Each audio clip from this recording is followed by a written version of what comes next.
অবশেষে হোটেল রেস্তোরাঁর খাবারে বাড়তি ভ্যাট আরোপের সিদ্ধান্ত থেকে পিছু হটল জাতীয় রাজস্ব বোর্ড এনবিআর। এতে আগের ৫% ভ্যাটই কার্যকর থাকছে। হোটেল রেস্তোরাঁ মালিকদের আন্দোলনের মুখে এমন সিদ্ধান্ত বলে জানালেন এনবিআরের মূসক আইন বিধি সচিব ব্যারিস্টার বদিউজ্জামান মুন্সী। আর এই সিদ্ধান্তে স্বস্তির কথা জানিয়েছেন হোটেল মালিক কর্মচারীরা।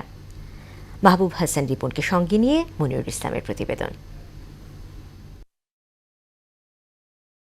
অর্থনীতির টানাপোড়েন কাটাতে শতাধিক পণ্য ও সেবায় বাড়তি ভ্যাট আরোপের প্রজ্ঞাপন জারি করে সরকার। এ নিয়ে যেমন রয়েছে মানুষের ক্ষোভ, তেমনি সংশ্লিষ্টরা করেন আন্দোলন। তাদের আন্দোলনের প্রেক্ষিতে বর্ধিত ভ্যাট পুনর্বিবেচনার আশ্বাস দেয় এনবিআর।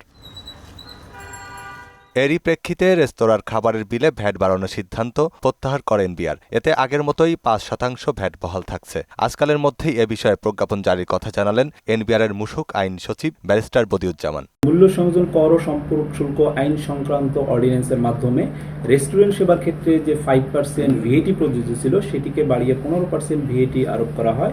পরবর্তী সময়ে সরকার কর্তৃক এই সিদ্ধান্ত কিছুটা পরিবর্তন করে পুনরায় 5%-এ ফিরিয়ে নেওয়ার জন্য সিদ্ধান্ত দিয়েছে এবং সে মোতাবেক জাতীয় রাজস্ব বোর্ড ইতিমধ্যে কার্যক্রম গ্রহণ করেছে। সার্বিক বিবেচনায় রেস্তোরাঁ সহ আরও কয়েকটি খাতে ভ্যাট বাড়ানোর সিদ্ধান্ত পুনর্বিবেচনা করছে এনবিআর। তার মধ্যে শুরুতেই রয়েছে রেস্তোরাঁ ব্যবসা। এনবিআরের এ সিদ্ধান্তকে সাধুবাদ জানিয়েছেন রেস্তোরাঁ মালিক শ্রমিকরা। তারা বলছেন, মন্দা পরিস্থিতির মধ্যে এমন সিদ্ধান্ত তাদের ব্যবসায় গতি বাড়াবে।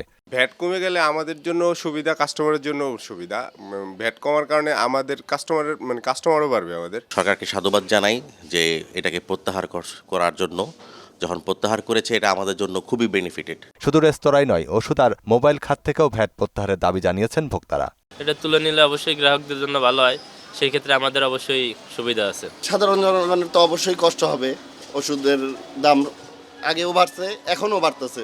প্রতিনিয়ত ঔষধের দাম বাড়তেছে, আমরাও জানি না, এমআরও জানে না, কেউই জানে না। আমরা যখন বিক্রি করতে যাই তাই দেখি যে বক্সে। প্রসঙ্গত, গত ৯ জানুয়ারি এনবিআর সমজাতীয় 43 পণ্য সহ শতাধিক পণ্য ও সেবায় ভ্যাট ও শুল্ক বাড়িয়ে প্রজ্ঞাপন জারি করে।